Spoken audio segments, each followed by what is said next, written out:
Folks, I'd like you to meet Stuart Thompson. This scumbag with the highly punchable face is the biggest sack of shit right now in corporate media. Stuart Thompson is now the main character on Blue Sky for a reason. He wrote an article about the notorious alt-right QAnon asshole, Dom Luker, and normalized the fuck out of him. If you don't know who Dom Luker is, he was on Twitter, he posted child abuse sex material, and then he got banned, only for Elon Musk to reinstate him. Dom Luker put watermarks of his own fucking brand on these images of child abuse. And that's when Stuart Dipshit Thompson stepped in with the hubris of a man who believes he climbed Everest first to write an article normalizing this dipshit. I've spent years following a right-wing influencer, just a right-wing influencer, not someone who fucking put out child abuse sex material, who's made a career out of outrage.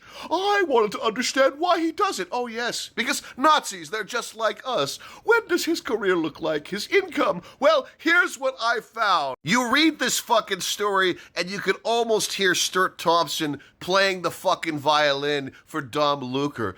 Mr. McGee complained that mainstream media had omitted his side of the story, that he was trying to save the kids. Oh, is that all it was? He even paints Dom Luker, or Dominic McGee, as a victim, even using the word rescued in relation to an advertising deal once his ass was found out. People on Blue Sky, including myself, were understandably enraged at this fuckface. You are in a position of journalism. Your job is not to normalize the creeps, the haters, the pedophiles, and the Nazis. Your job is to fucking expose them. There is no moral defense for these fucking alt-right creeps. But as Thompson was being piled on, in a rare moment of complete candor, he revealed what an opportunist he was, pointing out, every time someone comments on this thread, I earn a little bit of money under Blue Sky's revised revenue program. And folks, that is pennies on the dollar at best. Thompson just absolutely loves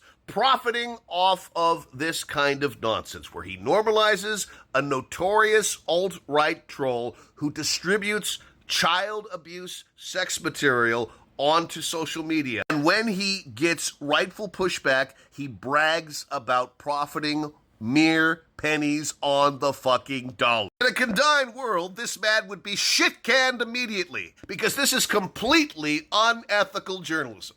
In a perhaps more thuggish world, this man would be punched in the face repeatedly. I certainly would love to punch this fucking asshole in the face. But the New York Times is not about journalism anymore. The New York Times has become a newspaper where grifters like Thompson come in, they get eyeballs for completely deranged, unethical articles about notorious people in society, and everybody profits. Stuart Thompson needs to be chased out of any newsroom. This man should not be practicing journalism. One of Billy Wilder's most cynical and most amazing movies is Ace in the Hole, about an opportunistic reporter who does anything possible to get attention about a child who is trapped in a well. Stuart Thompson has committed such malfeasance here that he makes the scumbag reporters in that movie look like Edward R. Murrow. Come on, New York Times! Are you gonna fucking answer to this fucking bullshit? Of course you aren't, because you are no different from Breitbart at this point. Folks, it is time for you, if you haven't already,